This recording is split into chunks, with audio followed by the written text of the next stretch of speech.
coffee drinkers.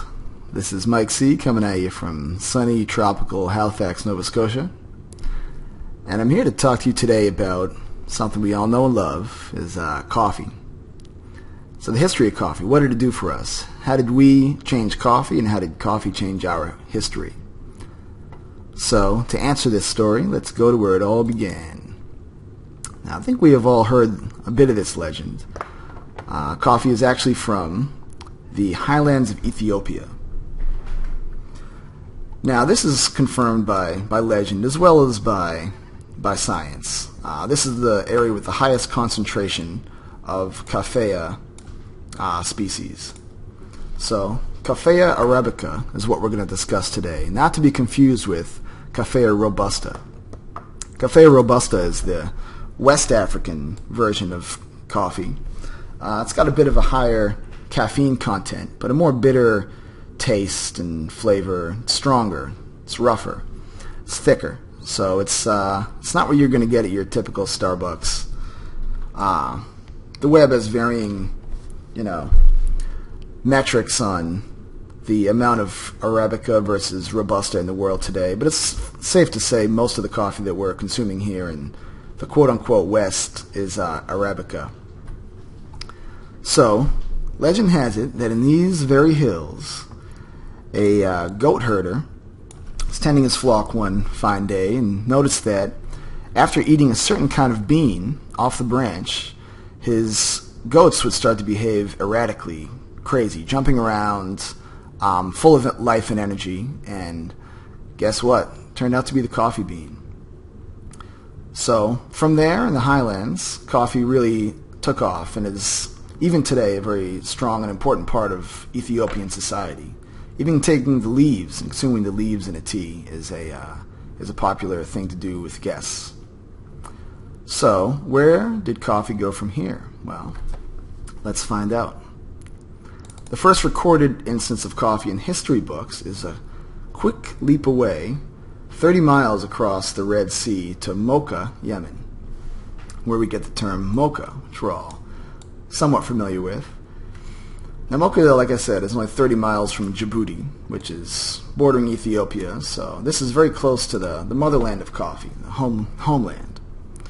So we can assume that coffee took a trip across this narrow strait via perhaps a dhow, something like this, and found itself here in the tropical southern portion of the Arabian Peninsula. Now, in the 1400s was the first recorded instance of a coffee plant at a Sufi monastery here in Mocha. And this is where we get the term coffee, actually from kahwa al-bun, meaning wine of the bean in Arabic. And it was used in the monastery as a way to keep awake and aware in the late night hours of prayer and meditation and spiritual dance, Sufism being the mystic sect of Islam. Union with God, oneness with the divine, the type of thing that we don't really experience at our morning trip to Starbucks, I'm guessing. The effects of coffee were termed markaha. I'm sure I'm pronouncing that way off. But it's supposed to mean or indicate a certain oneness, unification with the Godhead. That was important in Sufism. We see here the whirling dervishes, so famous. So, from this southern part of the Arabian Peninsula, coffee made its way northward and expanded out into the wider world via the trade routes of what I like to call the Pax Arabica. Now, this is one of the heights of global commercial, cultural exchange in our great history. But the cultural and spiritual descendants of the Prophet Muhammad had spread out across North Africa, the Arabian Peninsula, the Levant, Central Asia, India, and spreading religion, but also creating a network in which ideas, goods, and services and innovation could be spread all throughout the known world in a way that was never really possible before. And one of the things that moved across these trade routes was coffee, and coffee houses, and coffee culture, which certainly made some strong inroads in Arab civilization and still has a strong presence today. Now, as you can imagine, and you're probably guessing, is that the more conservative strains in Muslim society, the more right-wing imams, were a bit more opposed to the spread of coffee culture. It is a stimulant and a drug, after all, so anything that takes your mind off of spirituality in this ethic is not acceptable. So, for this reason, coffee did encounter a certain resistance in the Muslim world. In the 1500s, there was a real crackdown on coffee houses and coffee storehouses. Many of them were burned to the ground, people were arrested and executed. The same thing happened in Turkey.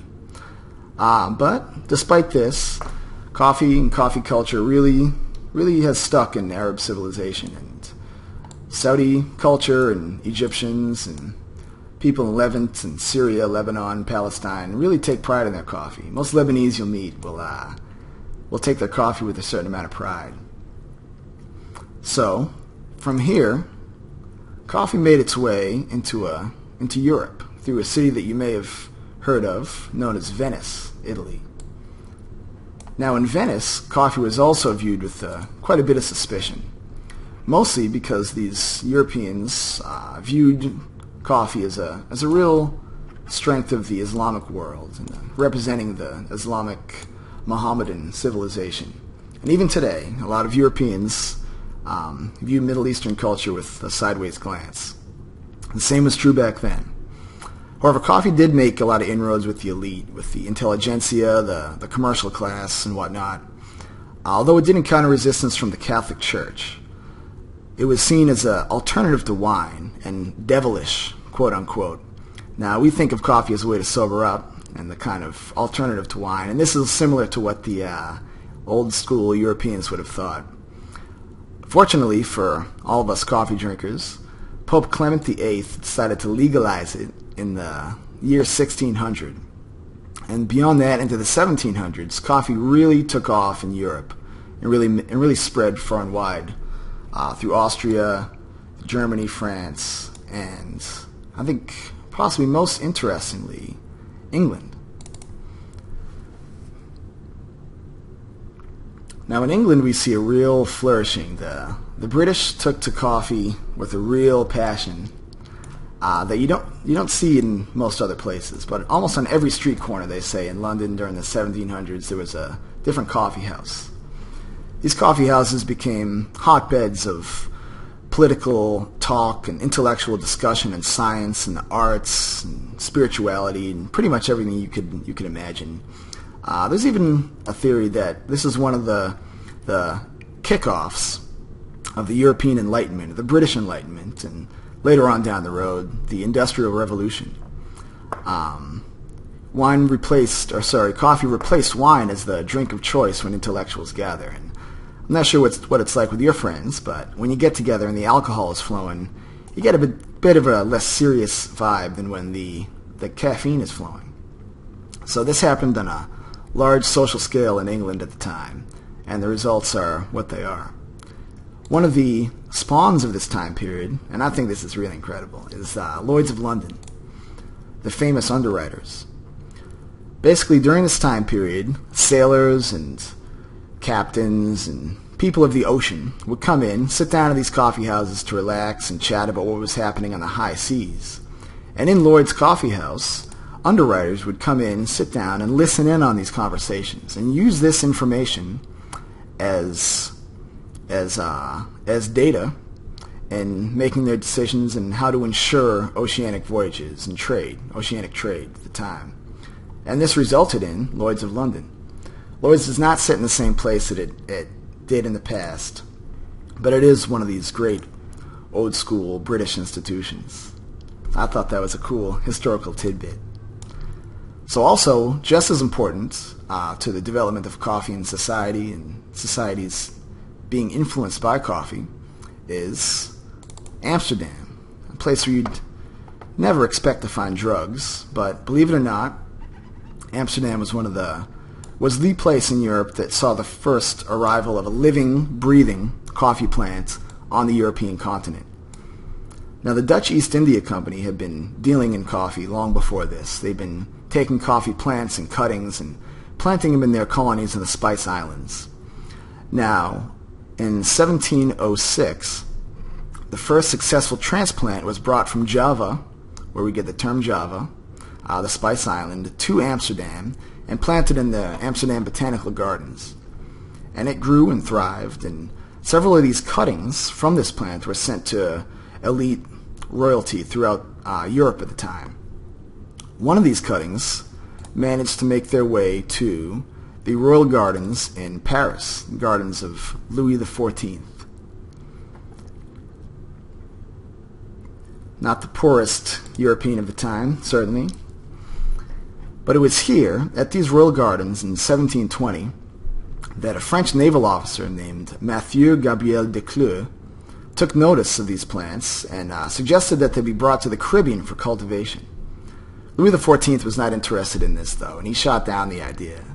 And this prompted Decleux, according to legend anyway, to literally break in under cover of darkness into the royal gardens, steal a plant clipping, put it in a glass jar, and transport it across the Atlantic Ocean to the Caribbean island of Martinique.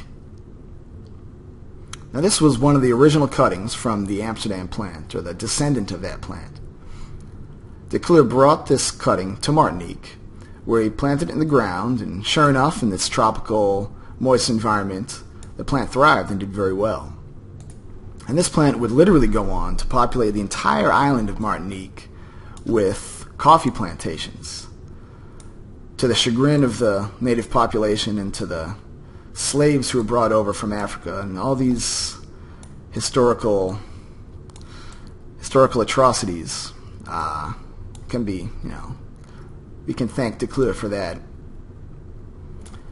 But the significance of these events is pretty staggering. This one clipping managed to populate the entire island of Martinique, and beyond that, the entire plantation population of coffee plants in the French Antilles.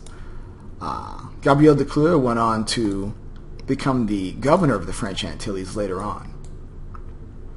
So economically, this was a very important move that really shaped the way the kind of times and our current times in the New World.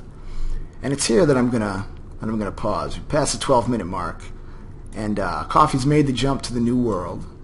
So we're gonna go into part 2.